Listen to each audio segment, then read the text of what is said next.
evento é Saúde como Direito Fundamental e Sistema Único de Saúde, uma organização organizado pela OAB Subseção de Caxias do Sul, pela Comissão de Direito Médico e da Saúde, da qual é coordenadora a doutora Ana Carolina da Silveira.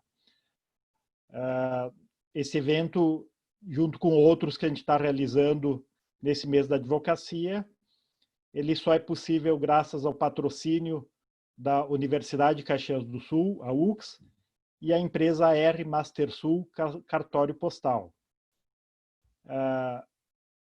Nós temos como debatedores hoje o doutor Lucas Fungueto Lazzaretti, que é membro da Comissão Especial de Saúde da Seccional, a palestrante doutora Cíntia dos Santos Gonçalves, que logo mais aí será lido o currículo, doutora Cíntia, e a doutora Mariana Diefenthaler. Desculpa, doutora Mariana, mas o meu alemão aqui acho que não funciona muito bem, que também faz parte da Comissão de Saúde e Direito Médico da Seccional. E como mediadora, a doutora Ana Carolina Silveira, nossa coordenadora da Comissão de Direito Médico e da Saúde. Quero registrar a presença aqui dos meus conselheiros, a doutora Sheila Pegoraro, nossa delegada de Flores da Cunha, doutora Vivian Vecini, os membros de comissões, doutor Rafael de Tomaso, da Comissão de Direito Digital e Novas Tecnologias, doutor Regis Krause, também vice-coordenador da Comissão de Direito Médico e da Saúde, e também aí todos os colegas que são integrantes da Comissão de Direito Médico e da Saúde. Doutora, inicialmente eu quero então assim agradecer os nossos convidados, doutor Lucas, doutora Mariana, doutora Cíntia, né? Quero agradecer de vocês estarem participando. Registro aqui também a presença, que agora veio aqui do nosso secretário-geral, doutor Ivandro Bittencourt Feijó, bem-vindo. E aos nossos palestrantes quero dizer que é um prazer tê-los conosco aqui nesse espaço virtual da UAB Caxias do Sul.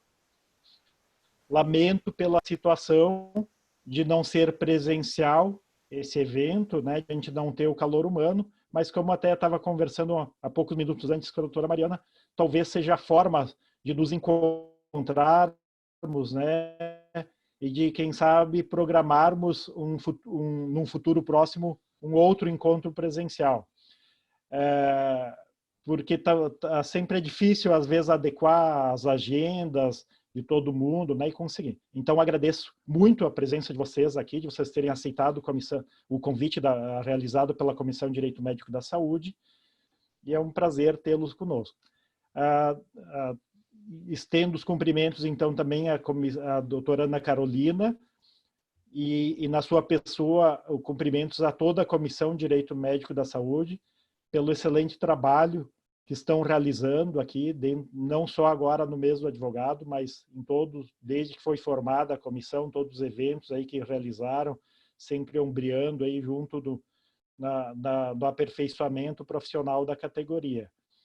Aproveito para cumprimentar aí, então, também todos os nossos colegas advogados pela passagem do nosso dia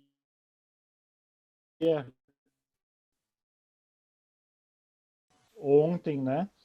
Os percalços que a advocacia vem sofrendo, mas a gente entende que tem muito, sim, a comemorar, porque é graças à advocacia que a gente tem justiça, é graças à advocacia que a gente tem democracia, né? E é graças à advocacia que os cidadãos podem contar com seus direitos. Então, eu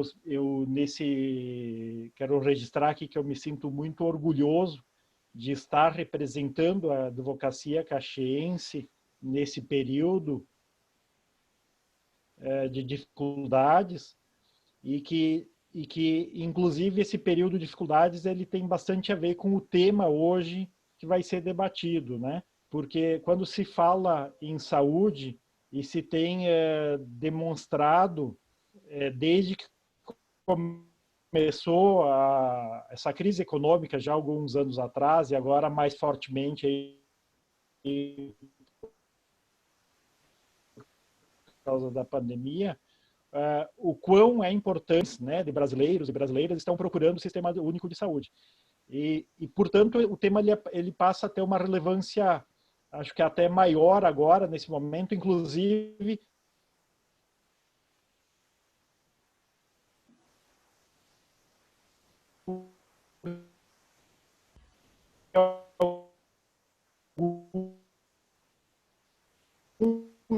que eram favoráveis à privada, ela não tinha as mínimas condições de garantir a saúde das pessoas, né, nesse período.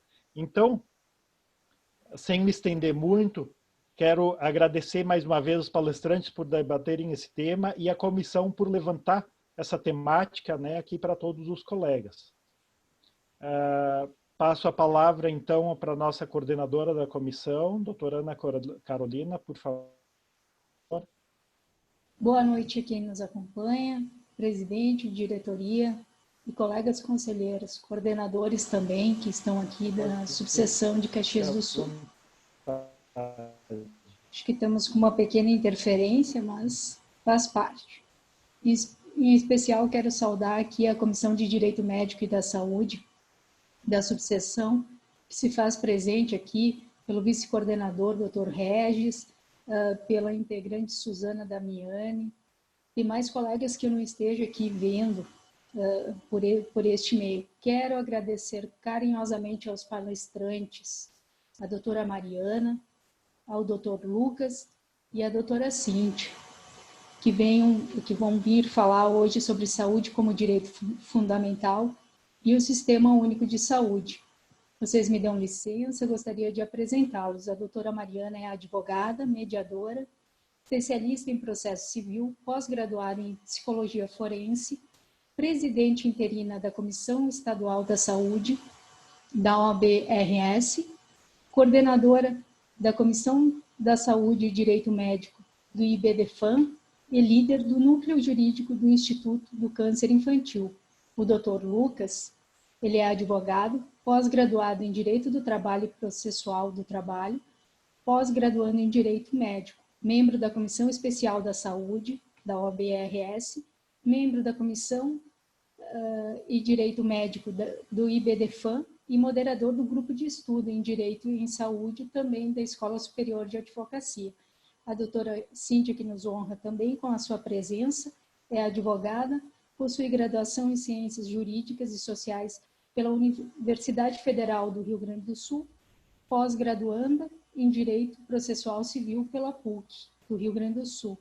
É uma honra tê-los aqui conosco. Muito obrigada por terem aceito esse convite, por vir falar de um assunto na qual particularmente eu prezo muito.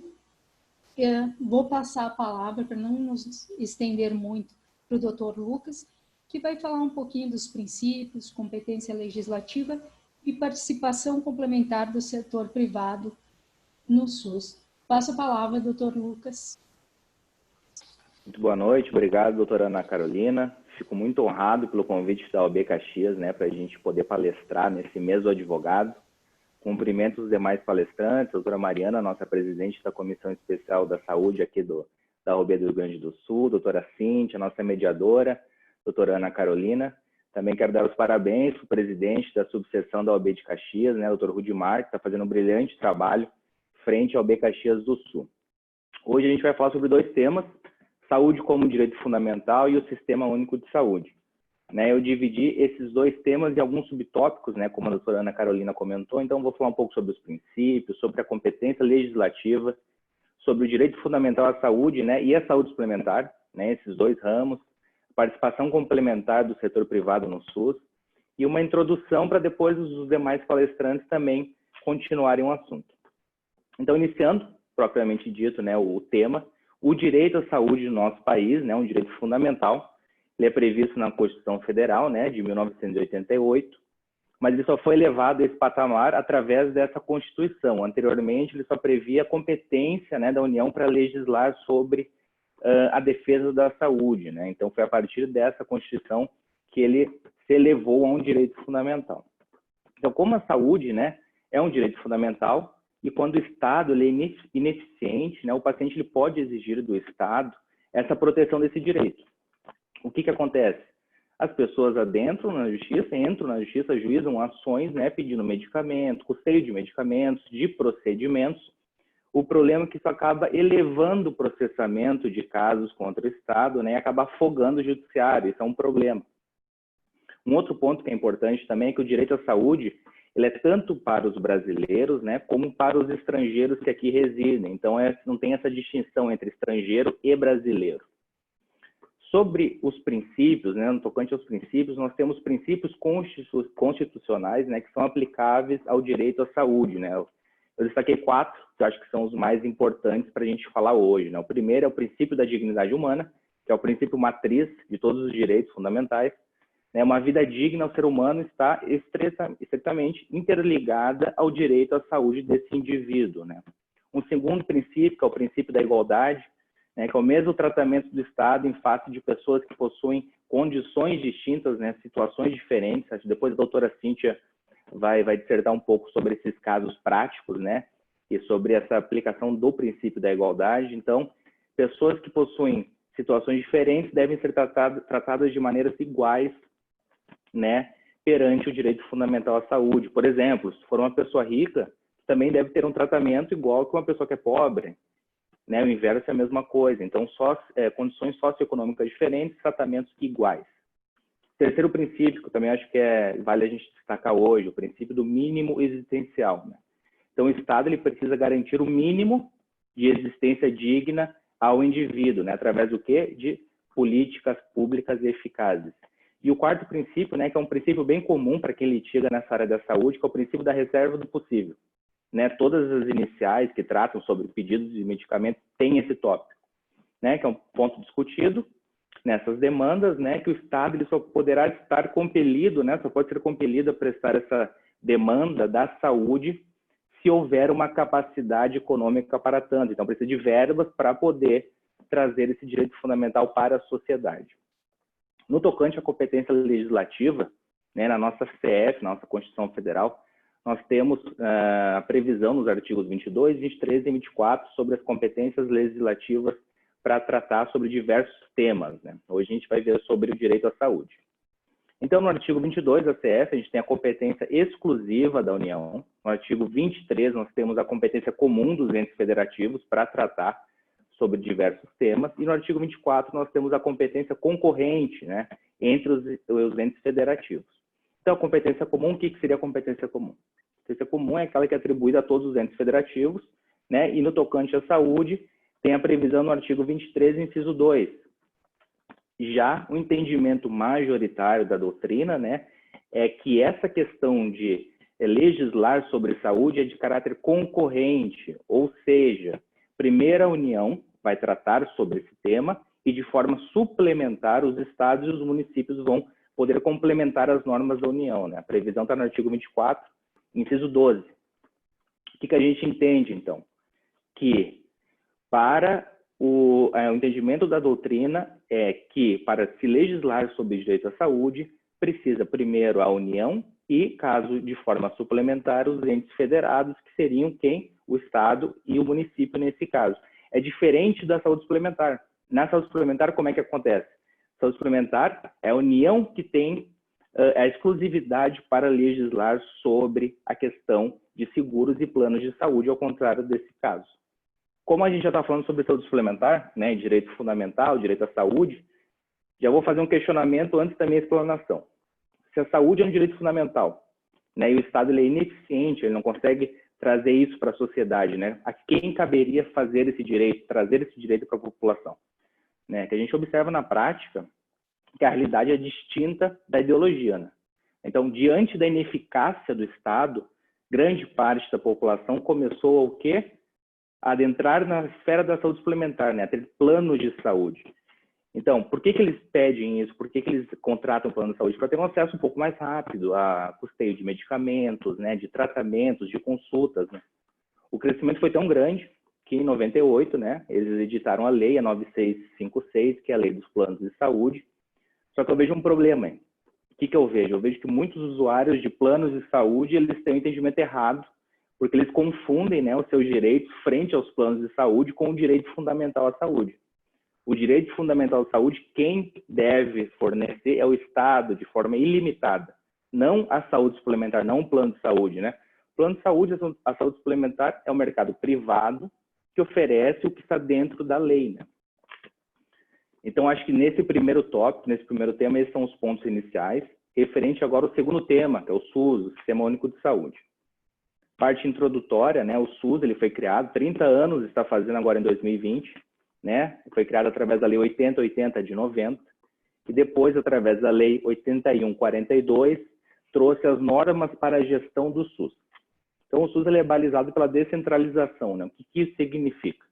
Que a distribuição do poder entre os entes federativos, né? Não há uma subordinação entre eles, né? Então, o SUS ele pode se adequar à realidade de cada local, à realidade do município, à realidade do estado. Hoje mesmo, o STF ele julgou uma ADIM que tratava sobre esse tema, né? Eu não cheguei a ver o resultado, eu só vi o voto do ministro Lewandowski, né, que ele votou a favor, então, para validar a lei que determina que os estados e municípios solicitem leitos, sem precisar do controle da União, ou seja, uma descentralização do SUS.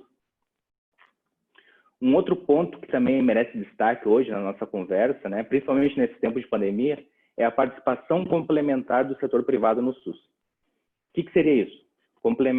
A participação complementar é uma parceria entre o setor privado e o setor público, né, que é válido desde 2015 pelo STF.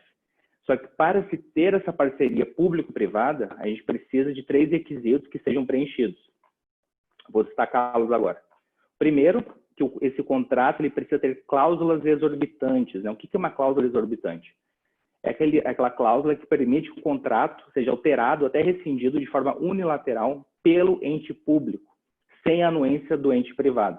Né? Óbvio que precisa de uma defesa do interesse público, mas não vai precisar de uma anuência do setor privado. Segundo ponto, essa instituição privada ela tem que responder às normas e princípios do SUS, principalmente aqueles que são elencados na Lei 8080, que é a lei do SUS. E um terceiro ponto é que o atendimento do setor privado ele tem que ser regionalizado, conforme aquela questão da descentralização que eu comentei no início do segundo tema. Então, esse é um terceiro ponto que esses contratos devem obedecer. Só que a gente sabe que o Estado ele não consegue suprir essas necessidades da população só com o SUS. Né? Então, como é que o Estado ele achou uma solução para resolver esse problema da sociedade? Então, ele começou a realizar os contratos entre o setor privado e o setor público e criou as organizações sociais de interesse público, né, que são as OCIPs, através de uma parceria público-privada. O que a gente percebe? Assim, ó, que não há uma privatização da saúde, a gente não pode entender isso através desses contratos. Ou seja, se não há uma privatização da saúde, também não há uma diminuição da responsabilidade do Estado nesse tema do SUS. Um outro ponto, então, que eu gosto também de destacar sempre, é que esse intuito principal dessas parcerias público-privadas é o que? Alcançar essa meta que é idealizada na Constituição. Na Constituição é tudo muito bonito, né? Só que na prática é difícil da gente trazer a saúde como um direito fundamental para toda uma população do tamanho do Brasil, né? 240 milhões de pessoas. A gente percebe assim, que o SUS é um sistema único de saúde extremamente completo, né? Ele é muito elogiado pelos brasileiros e também pelos estrangeiros. Muita gente não sabe que o SUS não é só hospital e só médico. O SUS também é prevenção de doenças, controle de dengue, fiscalização de estabelecimentos como o restaurante que tu vai almoçar com a tua família. São inúmeras tarefas que são desenvolvidas pelo SUS e até quem às vezes trabalha com essa parte da saúde não tem esse conhecimento. Né? O que falta para o SUS, a meu ver, né, o SUS aqui no Brasil, é um investimento, falta verba, falta dinheiro. Né, e uma boa administração. Então, com verbas, uma boa administração, tenho certeza que o SUS vai acabar melhorando, melhor do que ele já é hoje. Então, nessa pandemia, a gente conseguiu perceber assim, a importância do SUS, né, que o SUS ele faz muito com pouco. Então, agradeço ao nosso Sistema Único de Saúde, eu agradeço, é uma bênção que a gente tem aqui no Brasil. Acho que esses seriam os comentários iniciais, fico à disposição para qualquer tipo de questionamento depois, e agradeço novamente. Obrigado. Obrigada, doutor Lucas. muito bem colocado, né? Muitas pessoas não sabem, não lê, principalmente, né, a Lei 8080, as contratualizações, como elas se dão com os hospitais, principalmente nos municípios menores, né? Como é delicado, como tem participação, né, verba do próprio município, que não vem só do ente federal ou estadual, né? Mas eu não vou continuar, vou passar a palavra para a doutora Cíntia, daí no final a gente faz as nossas colocações. Boa noite. Primeiramente, eu queria agradecer a OAB da subseção de Caxias do Sul, na pessoa do seu presidente e também a doutora Ana Carolina pelo convite. Eu também quero saudar os meus colegas que estão dividindo a fala comigo hoje, a doutora Mariana, o doutor Lucas e todos aqueles que estão nos assistindo. Bem, hoje eu vou tratar um pouquinho de alguns casos práticos, como o Lucas falou, mas fazendo um gancho com a importância da atenção primária à saúde. Quando eu falo da atenção primária à saúde, a gente tem que ter em mente que o SUS é dividido em 3 níveis de atendimento.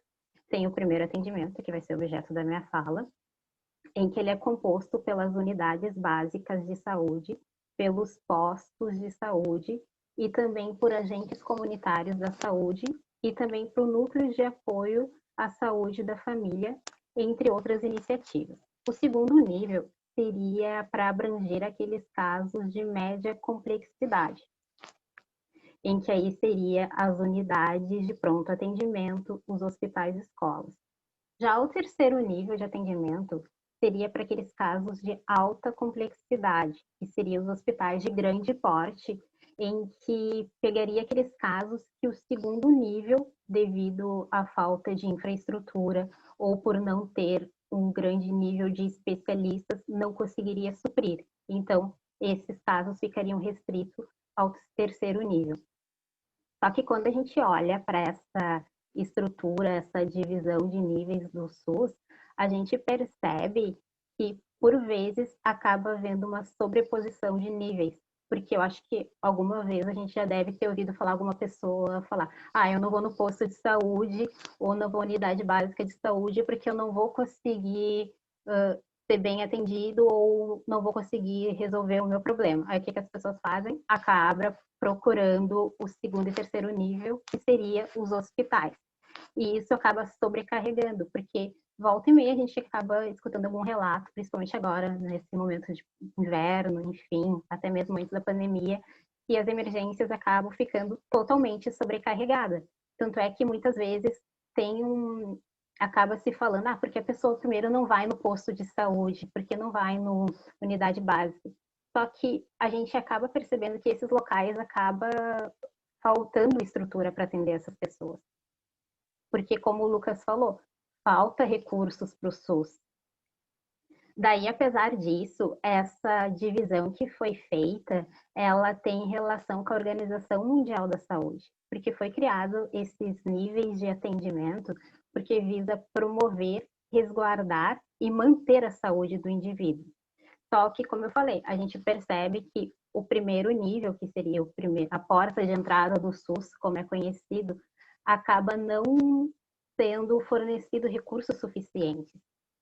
Apesar disso, a porta de entrada do SUS, que seria o primeiro atendimento, ele foi criado também não apenas para aquele atendimento da pessoa ir na unidade básica de saúde, mas ele tem outras iniciativas. Ele foi criado para ter outras iniciativas, que seria como ter um mecanismo, por exemplo, de ajudar pessoas moradores de rua, ir nas comunidades, que seriam os agentes de saúde, indo até as comunidades e escolas.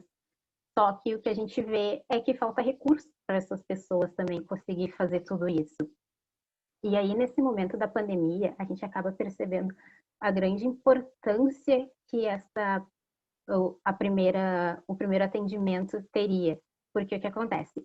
Está sendo realizado alguns estudos que demonstram que quem vem sofrendo mais com a taxa de letalidade do Covid-19 quem mais estaria sofrendo seria as pessoas que estão em algum estado de vulnerabilidade. Tanto que a Fiocruz, que é a Fundação Oswaldo Cruz, acabou fazendo um boletim socioepidemiológico da Covid-19 nas favelas aqui do Rio de Janeiro, em que demonstrou que os bairros em que tem uma alta ou altíssima concentração de favelas, a taxa de letalidade acaba sendo o dobro dos bairros em que não tem favelas. Tanto que um exemplo que eles dão nesse boletim é as comunidades do Complexo do Alemão, Rocinha, Vidigal, em que a taxa de letalidade acaba sendo maior que áreas em que não tem favela e até mesmo com relação ao município. Daí, nesse estudo, se percebeu que realmente ainda não foi feito o nível de testes no Brasil ainda não está no nível adequado, o que acabaria impactando nesses índices, mas mostrou que essas áreas há uma grande vulnerabilidade social, econômica, em que as pessoas têm dificuldade de ter acesso à saúde. E aí a pergunta, tá, mas aonde que entraria a PS?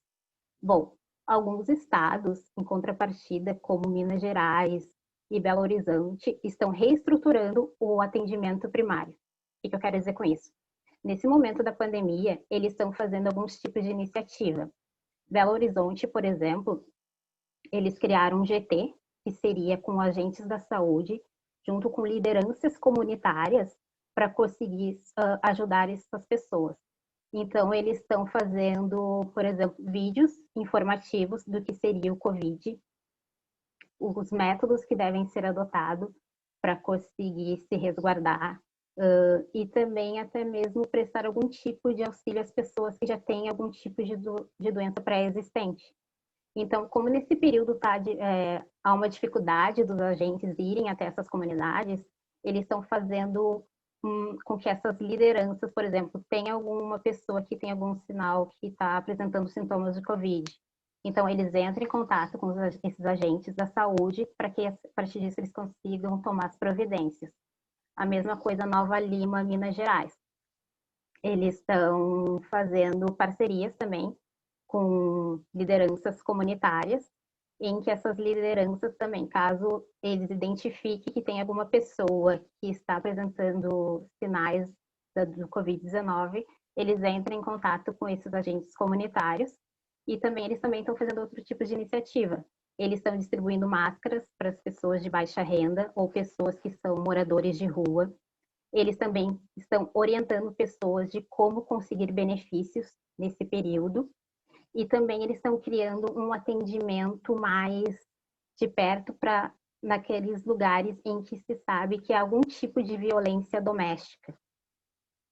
Então, nesses casos, eles estão fazendo um acompanhamento mais de perto, porque a gente sabe que, infelizmente, nesse período de isolamento, o índice de violência doméstica acabou subindo muito. Então, eles, para tentar conter, assim, alguma forma, nesse período, eles criaram um atendimento em que já se sabe mais ou menos o local em que ocorre esse tipo de violência doméstica. Então, eles fazem um atendimento para ver como as coisas estão evoluindo. Então, o que eu quero dizer? O atendimento primário à saúde, ele não pode ser entendido só como aquele atendimento, eu vou no posto de saúde ou vou na unidade básica. Não. O atendimento primário à saúde, ele é um atendimento que tem que ser humanizado, entendeu? Ele tem que ajudar a pessoa na saúde física, muitas vezes social, ele vai para além. Então, por isso que às vezes tem que ter uma interdisciplinariedade e tendo uma relação com outras áreas, como a área social, nessa questão da violência doméstica. Eles estão tentando fazer parcerias com outras áreas. Além disso, o que a gente agora, nesse período de pandemia, a gente também está muito preocupado com a questão de ter respiradores, leitos. Então, a gente acaba priorizando o segundo e o terceiro nível, né? Compreensível nesse momento. Só que daqui um pouco a gente também vai ter que pensar pós-pandemia, os resultados disso tudo. Porque o índice de depressão, suicídio vem crescendo. Então, as pessoas vão precisar de um atendimento. Por isso que eu acho que, ao meu ver, seria importante a gente acabar olhando mais para o primeiro atendimento, porque ele é de extrema importância, porque ali é a porta, como eu falei, é a porta de entrada para o SUS, é a pessoa ali que vai lá e o médico vai falar contigo e aí tu vai poder encaminhar ela. Só que devido à falta de recursos, a gente acaba meio que esquecendo desse atendimento, o que vai ser prejudicial, porque acaba sobrecarregando as outras áreas, os outros níveis. Então, seria mais ou menos isso a minha contribuição hoje. Eu agradeço novamente o convite, fiquei muito feliz por poder contribuir um pouquinho hoje. Muito bem colocado, doutora Cíntia. Nós no SUS, que eu trabalhei no SUS, a gente sempre falava que a porta de entrada para qualquer atendimento de média ou de alta complexidade era dentro da unidade básica de saúde, ou da estratégia da saúde da família. E as pessoas tentavam pular essa etapa, mas não. Elas estão, normalmente, estão nos bairros, né?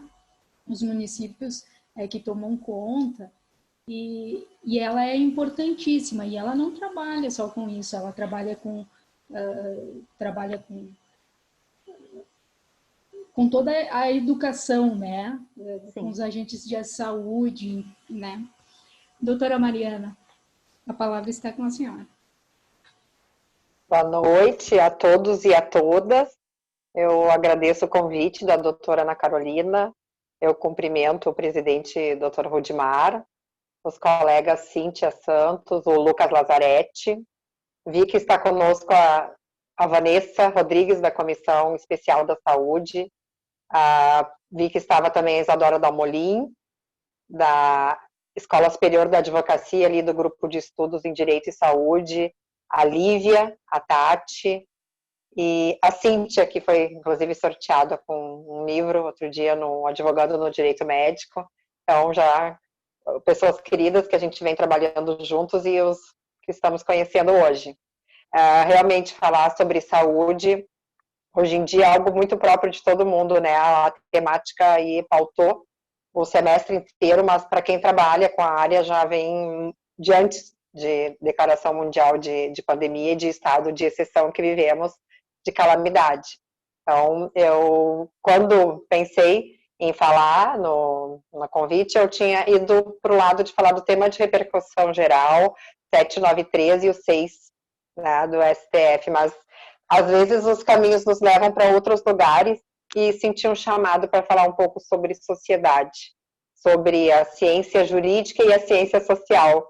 É que nem quando a gente vai pegar uma aquarela para desenhar, a gente põe para um lado, mas o negócio leva para o outro. E a natureza é extraordinária. Então, eu senti a necessidade de participar para os colegas de um anseio que percebo. E, claro, quando a gente fala da gente, não daquilo que a gente está dizendo. Então, a ciência jurídica, os colegas, a gente já, hoje em dia, quando a gente faz uma apresentação dessas em grupo, online, tem a pré-live, a live e a pós-live, né, uma supervisão.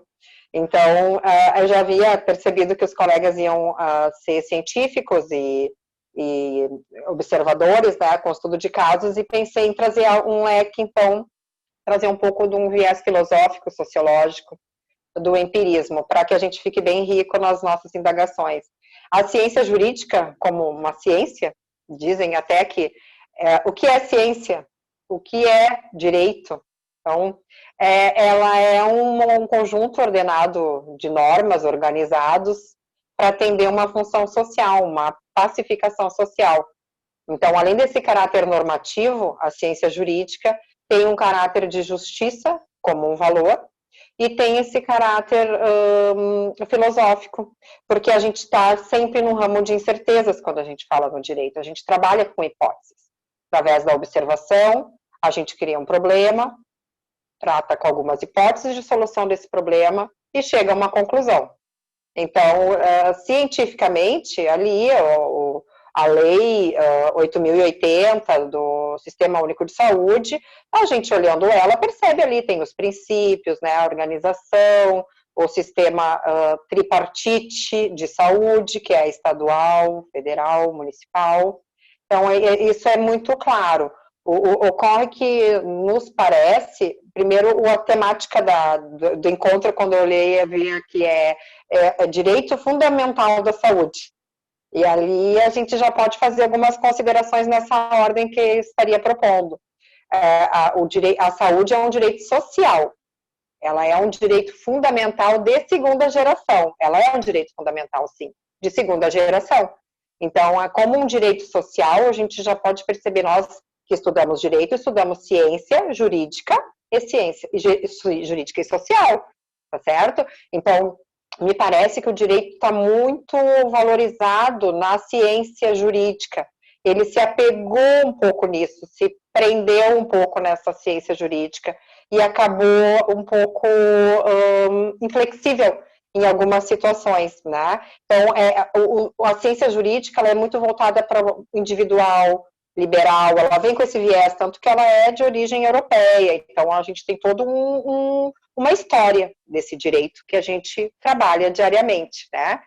Por que saúde e sociedade, então, que eu havia proposto, né? Porque as pessoas mudam, né? Nós mudamos, olha como a gente estava aí há 6 meses atrás e como que a gente está hoje se relacionando com a educação, com o nosso trabalho aqui agora, com a nossa vida, e então, se as pessoas mudam, as sociedades também mudam, ou seja, os sistemas também mudam. Então, o direito não deve ou não é recomendável que fique sempre igual. Então, a ciência jurídica nos parece que ela tem ali um certo limite. E está tudo bem, não tem problema, todos nós temos os nossos limites e está tudo certo. Mas a ciência social, esta, que é aquela outra ali que está do lado da nossa graduação, a gente pode olhar agora para ela, e na saúde, quem trabalha com saúde, ela é muito bem-vinda e muito bem falada e muito conhecida. Porque o que é a ciência social? A ciência social é a antropologia, a sociologia e a ciência política. Então, a gente já está aí com 4 disciplinas, né? Me acompanha, é o direito, sociologia, antropologia, ciência política. Nossa, a gente já está, assim, já transcendeu, né? A disciplina, já rompemos a barreira da disciplina, a gente já não está mais numa matéria, eu não sei se eu estou confusa, mas isso me parece que está na nossa origem, dessa profissão aí, o que é o direito. Ontem comemoramos o dia do advogado, e quem é esse influenciador jurídico, né? A quem estamos a serviço? Estamos a serviço de quem? Do SUS, estamos a serviço do nosso economias, estamos transferindo das nossas intenções. Então, assim, quando a gente fala em Sistema Único de Saúde, a gente tem que, particularmente, prezo muito esse sistema, acho ele muito assertivo, acho que ele funciona muito bem, mas evidentemente que ele tem seus limites, como uma população inteira ser atendida de uma forma perita. É evidente que nós não temos essa condição toda, né? Mas, ao mesmo tempo, ele é muito abundante, porque o sistema, a saúde suplementar, né, as operadoras de plano de saúde, elas integram esse sistema. Muitas vezes parece que é tudo muito polarizado hoje. Não, então tu trabalha com saúde, então não, tu trabalha com família, tu trabalha com previdenciário, tu trabalha com... Não, tu não é do direito, tu é da medicina. Não, mas tu é da fono, tu é da saúde, mas tu não é da medicina. Tu é da psicologia, e quem trabalha com saúde, e quem trabalha com direito, não necessariamente com saúde, já tem na sua natureza que desenvolver muitas habilidades que transcendem essa disciplina. Então, a ciência social, a gente tem que automediar-se, fazer uma mediação do direito com ela, com essa ciência social, porque ela é transdisciplinar. Nós estamos diante aqui, quando falamos de SUS, não adianta a gente querer vir com uma fórmula, com um conceito, ele é importante, a gente precisa dele até para a gente ter um norte, até para a gente poder trabalhar com algo, né? Mas quem trabalha com o processo, com o saber jurídico, sabe que ele não tem controle, ele não tem uma resposta, ele é um complexo. E essa troca que eu queria trazer, porque nós viemos num sistema da ciência jurídica, que trabalha muito com um sistema retributivo. Eu dou aquilo que a pessoa merece, né? Tem até algumas frases aí italianas que vêm dar na medida da lei, aquilo que merece, como assim, um certo e um errado, como um valor com um julgamento, né? Tanto que é um juízo de valor, um julgamento. Na ótica da ciência social, olha o paradoxo, né? A gente trabalha, talvez, quem sabe, né, com uma justiça restaurativa, de tudo bem, o Estado tem que me promover, é dever do Estado, está ali, elencado na Constituição, dever do Estado promover a saúde, mas então eu não tenho responsabilidade nenhuma. Eu posso me estressar, me alimentar mal, me alcoolizar, abusar de drogas, que o Estado tem que vir me cuidar. Eu me pergunto assim, até que ponto nós temos que também, quando temos esses espaços de fala, validar essa responsabilidade civil e do Estado, União, município, tá? Num escopo dentro da ciência jurídica, temos esse dever, com certeza. Isso já foi muito bem dito, né? E tem que ser sempre dito alguém. Se soubesse que não ia um colega abordar, eu adotaria essa posição, com certeza, de trazer esse assunto, porque é o enfoque científico e ele tem que ter dentro desse debate. Mas a lei trans, né? Isso é ser transporte, né? Além disso, a gente tem a nossa responsabilidade, ela é concorrente, né? É corresponsável. Sou corresponsável pelas minhas escolhas, pela educação física, pela nutrição.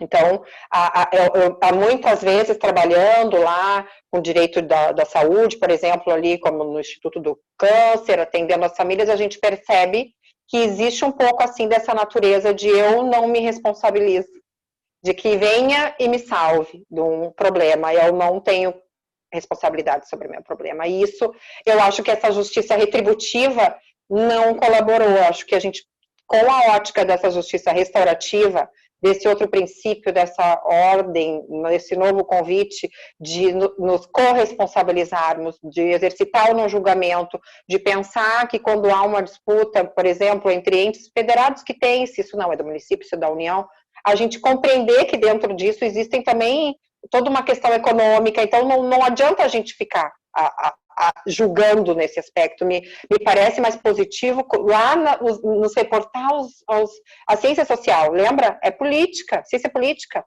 é sociologia, são sociedades, são culturas. Nós temos uma cultura muito diferente na nossa região, no nosso país. O Rio Grande do Sul, do Norte, do Nordeste, e essas complexidades, não adianta a gente querer adotar uma fórmula, como o colega falou, são consideradas essas peculiaridades, mas mesmo assim nós temos que trabalhar com prevenção, com promoção de saúde, com controle de doenças, com diagnósticos, mas partindo da minha responsabilidade. E eu no planeta? E eu no planeta?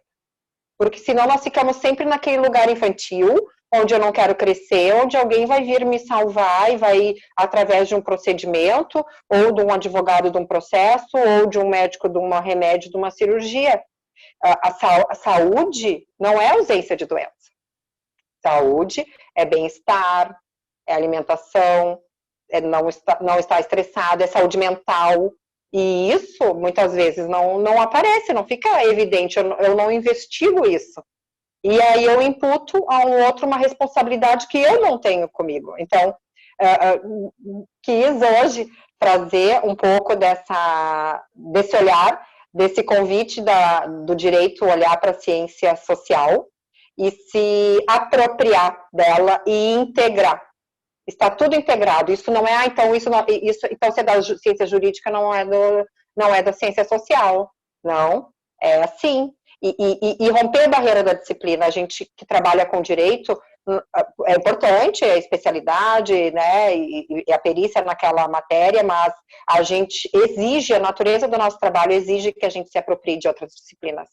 Evidentemente, nós precisamos disso para trabalhar com saúde. Então, quando a gente fala em política pública sobre o SUS, né, que está aniversariando aí, fazendo 30 anos, atingindo uma maioridade, pouco ano passado, se não me engano, foi também de 30 anos de Constituição, nós recém estamos nos emancipando para a vida, recém estamos tomando juízo, digamos, e estamos crescendo e parando de achar que alguém vai nos salvar, que alguém ninguém nos coloca e ninguém nos tira. Então, como um sistema público, o Estado é um direito fundamental, tem o dever, sim, de atender, mas isso não basta. Nós precisamos nos cuidar da nossa saúde, independente do Estado. Nós precisamos adotar boas práticas, precisamos estar sempre se fiscalizando, se autoanalisando, revendo os nossos conceitos, porque a nossa disciplina que nós trabalhamos com o direito, ela não é imutável. Os conceitos, eles tornam novos significados. A gente dá novo sentido às mesmas palavras, seja através da hermenêutica, do empirismo, enfim, então tantos métodos aí que a gente tem para rever. Nós temos, sim, a autorização. Então, assim, aquele aspecto de norma, de lei, ele é importante, mas lembra das fontes do direito na faculdade? Nós tínhamos a lei, a doutrina, a jurisprudência, e estavam lá, pelas tantas estavam os usos e costumes. Então, é muito disruptivo, a pandemia está sendo muito disruptiva para muitos outros direitos sociais, não só para a saúde, né, para a moradia, para a educação, isso tudo se revolucionou assim de uma hora para outra, e a gente fica meio sem saber para que lado vai. Então, quando eu estava indo para o tema de repercussão geral, para trazer uma análise bem científica, eu fiquei com vontade de deixá-la ali guardadinha. Quem sabe, numa outra ocasião, a gente faz um encontro apenas sobre os temas mais importantes de repercussão geral, ou exclusivamente a gente adote um, mas eu fiquei com vontade de trazer esse sentimento de que a gente pode acolher mais essas nossas vulnerabilidades e oscilações e transformações, e não ficar agarrado a uma forma, a um rigor, que muitas vezes pode nos reduzir, nos impedir de evoluir. Então, seriam algumas dessas minhas breves considerações. Muito obrigada, doutora Mariana. A gente abre para perguntas, né? Queria só fazer uma colocação aqui da doutora Vanessa Rodrigues. Ela põe que o SUS é exemplo de sistema de saúde. Apesar de alguns problemas, posso dizer que a população brasileira é privilegiada.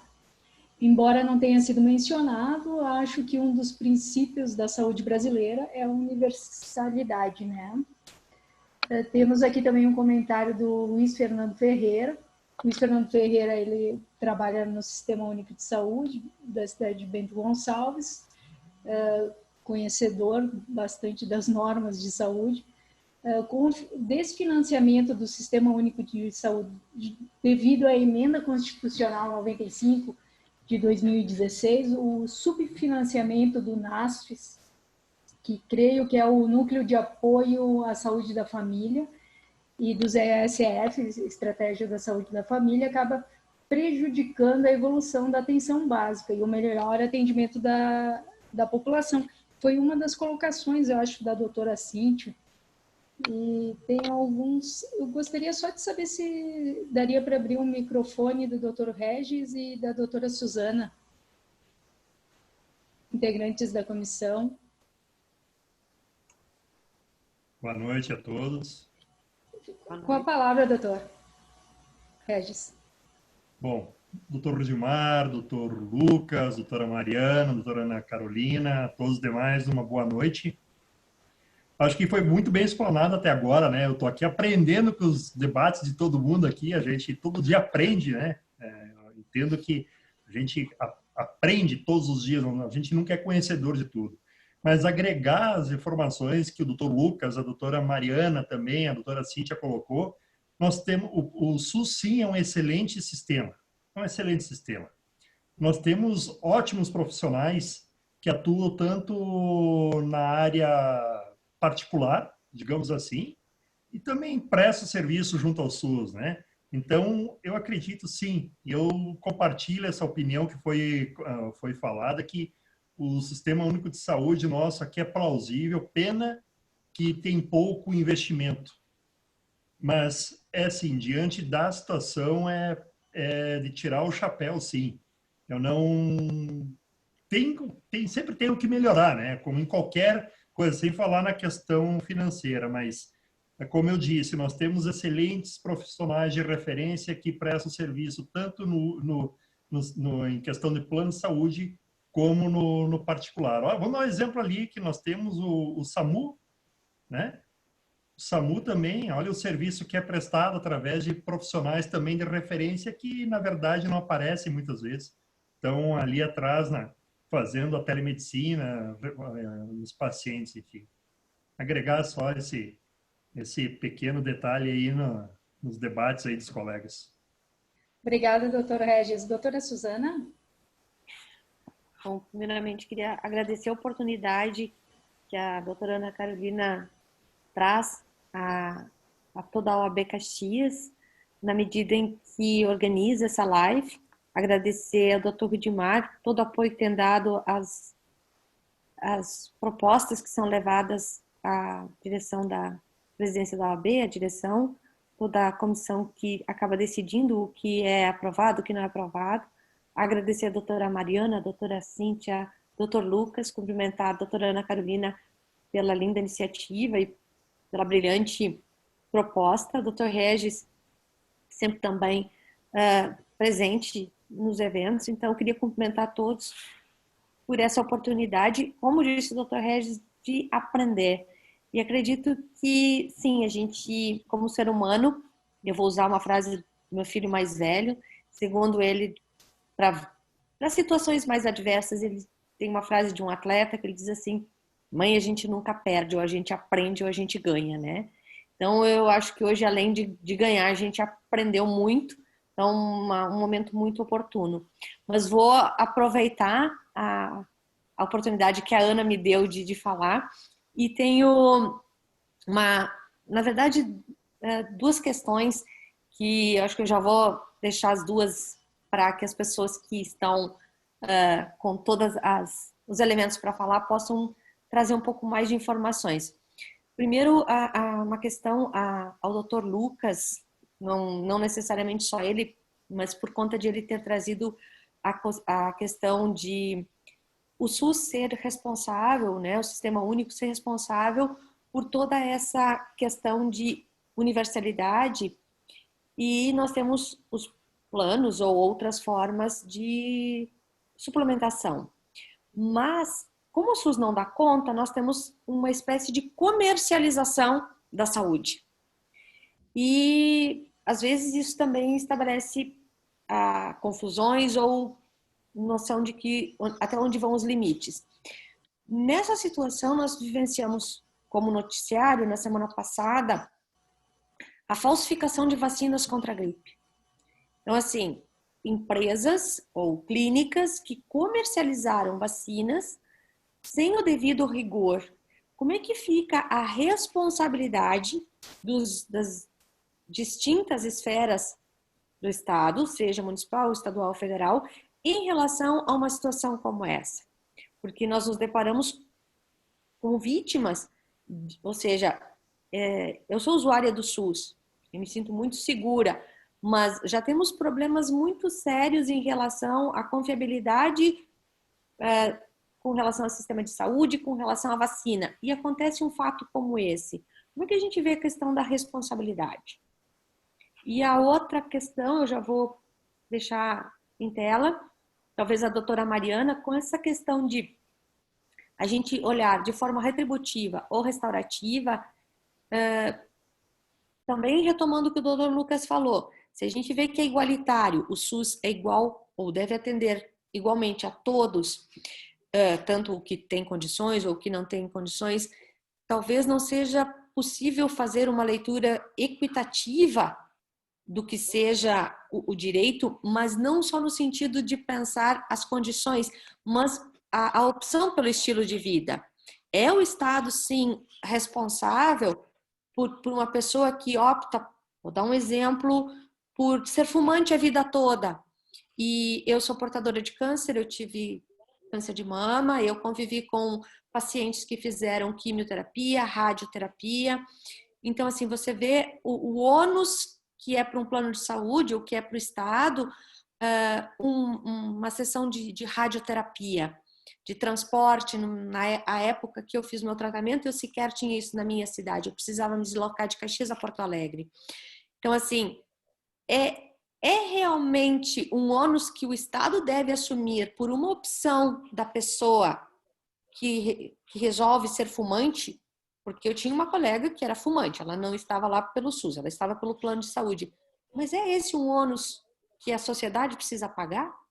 Seria talvez, ao invés do igualitário, o restaurativo, olhar o quanto a pessoa contribui para a própria situação que ela gerou em termos de falta de saúde? Então,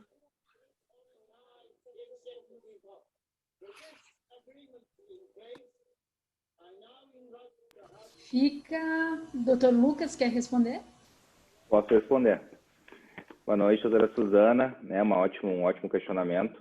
Em relação a essa questão da responsabilidade, né, a responsabilidade do Estado é objetiva, e quando há uma parceria público-privada, né, essas OCPs, também se estende para essas entidades também, que são entidades privadas que fazem essa parceria com o ente público, né, mas aí seria uma responsabilidade subjetiva destas entidades para que a gente possa comprovar a culpa dessas e também que essas sejam responsabilizadas. Então, Estado objetivo pela má prestação de serviço, como no caso que a doutora comentou, subjetivo em relação a esses outros entes privados.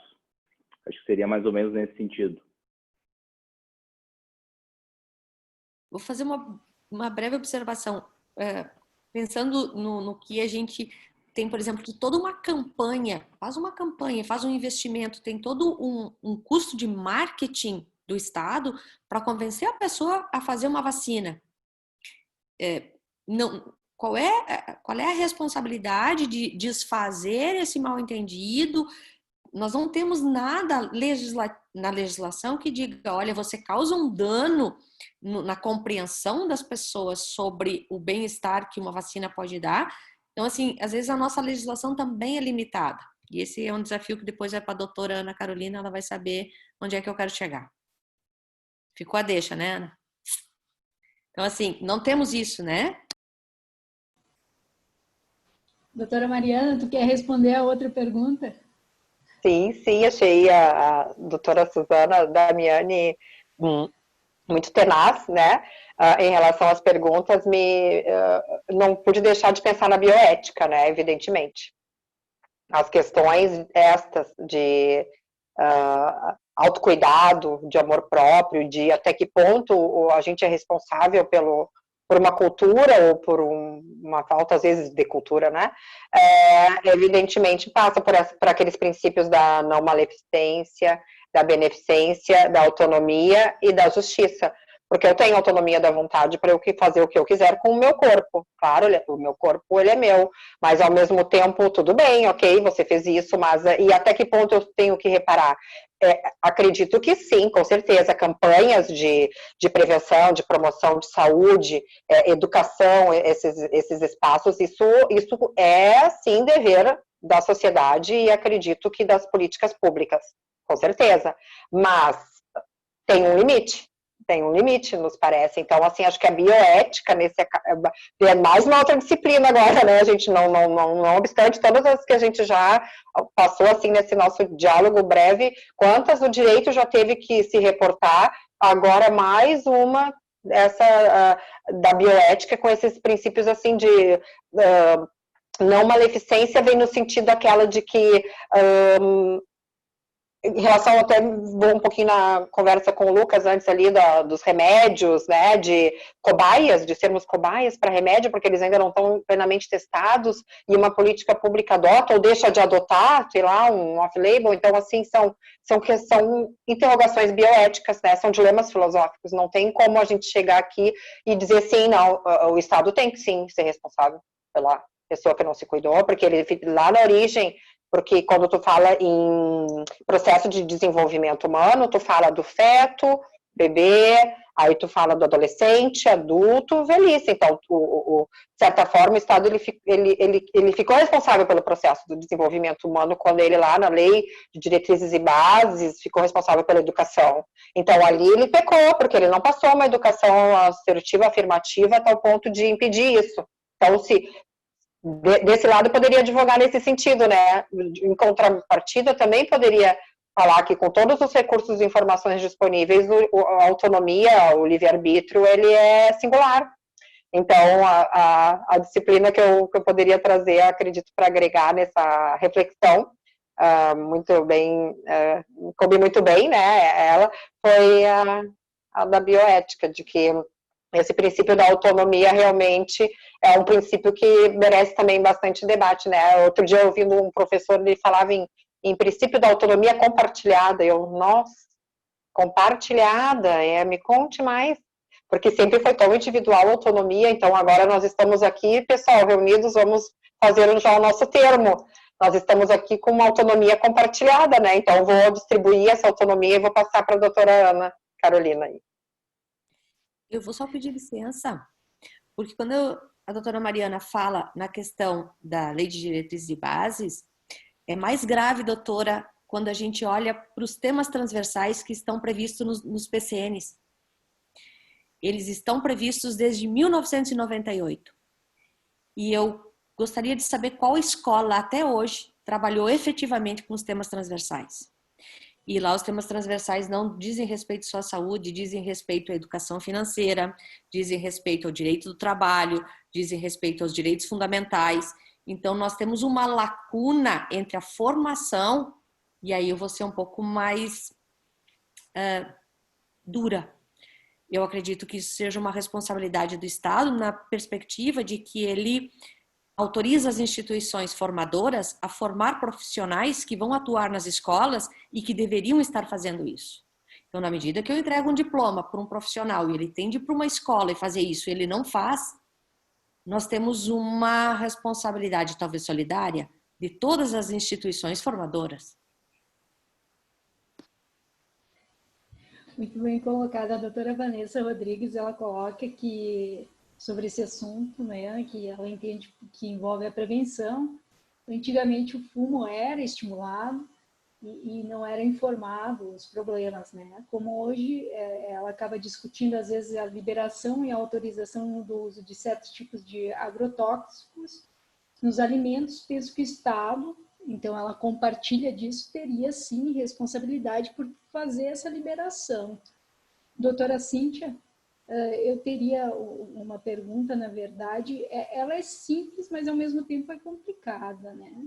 O que nós devemos melhorar na atenção primária, para que a gente não precise chegar com esse tipo de atendimento de alta complexidade, que muitas vezes esse ônus fica com o município, o doutor Lucas sabe, com as contratualizações do município direto com os hospitais filantrópicos, tendo que colocar um plus a mais, né, nos atendimentos, porque só com aquele financiamento do governo federal e estadual, os hospitais não aceitam fazer aquele exame, o raio-x ele tem que sempre ter um plus a mais, os exames. Então, o que a gente pode melhorar nessa atenção primária?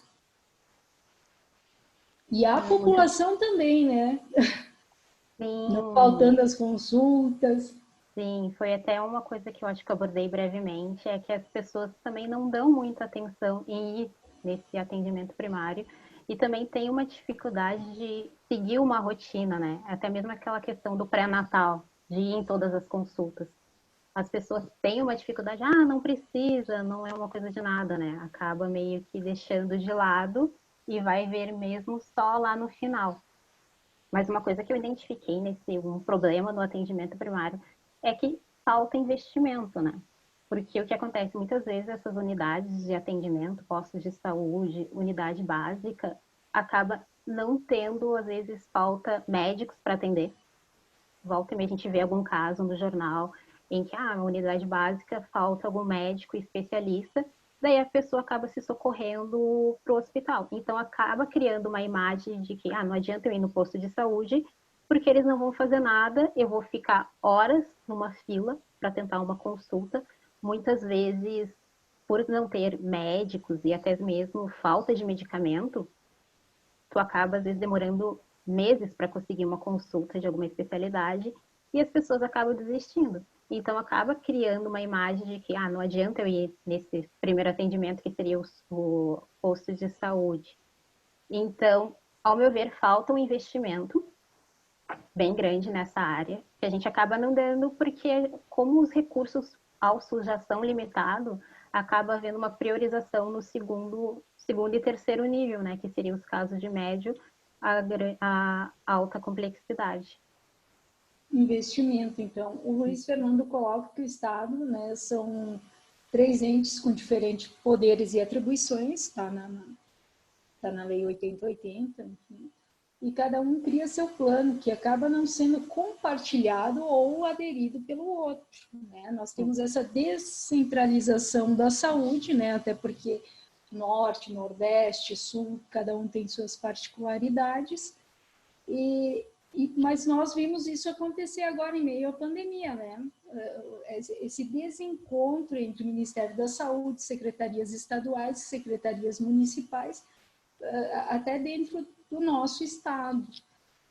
Nós estamos já é 8h35, gostaria então de deixar a palavra com os palestrantes, um finalzinho. Se alguém tiver mais alguma coisa para colocar, fique à vontade. Dr. Lucas? Queria só trazer mais um ponto, né, um adendo, bem breve, um minutinho, a respeito dessa telemedicina, né, e também, junto com a fala da doutora Cíntia, falou sobre esse atendimento primário, depois encaminhamento para um especialista, né. A gente tem um exemplo prático aqui, né, em Porto Alegre, no estado do Rio Grande do Sul, na verdade, através da Telesaúde, né, do Telesaúde, que é essa parceria do SUS com a URGS. Isso aí eu sempre comento, né, quando eu falo sobre a questão da telemedicina, que diminuiu quase 80% a fila, né, dos encaminhamentos para um especialista. O que é esse telesaúde? Às vezes um médico que está lá no interior do estado, ele não sabe, às vezes, entrar num diagnóstico, né, chegar no diagnóstico do paciente. O que ele faz? Ele liga para um médico especialista aqui na capital, né, aqui em Porto Alegre, e conversam entre si para entrar num diagnóstico do paciente. Então, isso também é SUS, né, isso também é o Sistema Único de Saúde, que diminuiu 80%, como eu falei antes, das filas. Para a fala final, né, queria agradecer mais uma vez o convite da OAB Caxias do Sul, para a gente poder falar um pouco sobre SUS, sobre o direito fundamental da saúde. Né, acho que foi excelente, né, essas intervenções também da doutora Suzana, do doutor Regis, né, que também complementaram as nossas falas. Né. Fico aberto para qualquer esclarecimento posterior e agradeço mais uma vez para a Mariana, a doutora Ana e a doutora Cíntia. Obrigado. Obrigada. Doutora Cíntia? Bom, eu só queria agradecer novamente pelo convite, doutora Ana, OAB, aqui de Caxias do Sul. Fiquei bem feliz de poder compartilhar um pouquinho dos meus pensamentos sobre o atendimento primário, que às vezes acaba não sendo muito divulgado, né? Então, eu fico à disposição, posteriormente, de caso alguma dúvida, enfim, podem entrar em contato comigo. Muito obrigada, doutora Mariana. Eu agradeço imensamente ter estado com vocês e estar agora aqui, podendo distribuir o que eu aprendi e também me apropriar do que vocês trouxeram. Eu achei muito bem lembrado que a doutora Suzana Damiani trouxe das PCNs, eu achei bem lembrado, isso aí dá um bom diálogo também, vamos aplicar ele já na nossa comissão. Posso pegar essa ideia, se ela autorizar aqui expressamente, para a gente desenvolver ela, eu achei bem interessante, e acredito realmente que a interlocução entre os saberes, ela é essencial, a interlocução público-privada, executiva, legislativa, judiciária. A jurisdição, ela não é só pública, a jurisdição é privada também, então com essa união e com esse amor fraternal eu vou me despedir. Eu agradeço. Eu quero agradecer, então, aos colegas, imensamente, aos palestrantes, carinhosamente vocês terem aceito esse convite, né, nesta data. Gostaria de agradecer ao Dr. Regis e à doutora Suzana. A doutora Suzana sempre coloca pontos, ela gosta de instigar, ela já está cedida para estadual. No campo da bioética, ela é... Podem pegar. Gostaria de passar a palavra, então, para o Dr. Rudimar finalizar. Muito obrigada.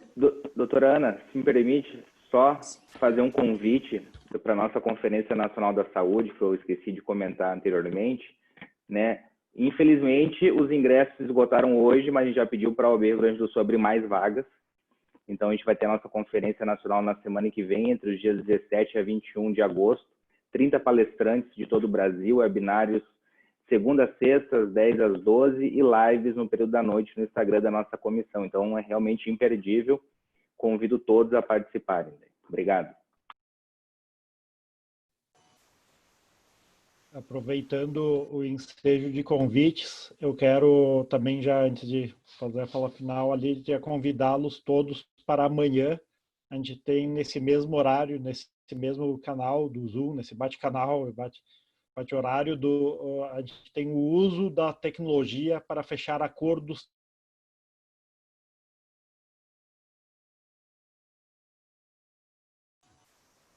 Acho que tivemos probleminha.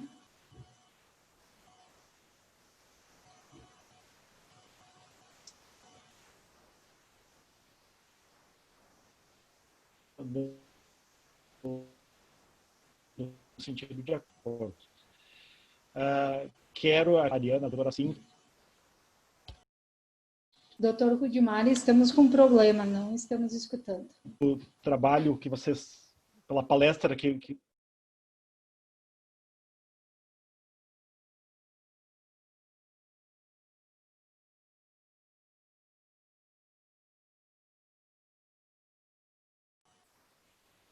eu acho que o meu sinal caiu. Isso. Voltou, estão ouvindo? Sim, sim. Tá, então está com uma certa instabilidade aqui.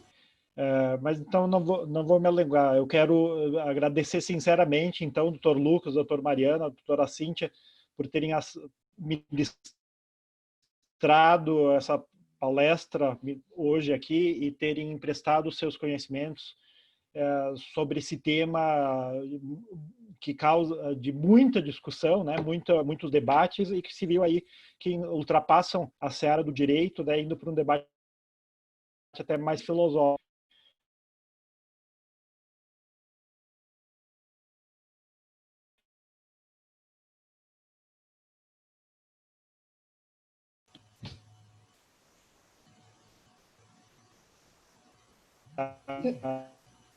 Presencial. Agradeço a Comissão de Direito Médico e da Saúde e todos os seus integrantes, né, o doutor Regis, a doutora Suzana e os demais integrantes pelo trabalho que vocês vêm fazendo. Muito obrigado aí a todos os colegas advogados aí que participaram aqui conosco ou também que nos assistiram aí pelo Facebook. E mais uma vez parabenizo então a todos os nossos colegas pela passagem do nosso dia da advocacia ontem e aproveito para que a gente faça a comemoração durante todo o mês, durante todos os nossos eventos aí que tem. Muito obrigado a todos e a todas e uma boa noite. Boa noite. Boa noite. Boa noite a todos. Boa noite.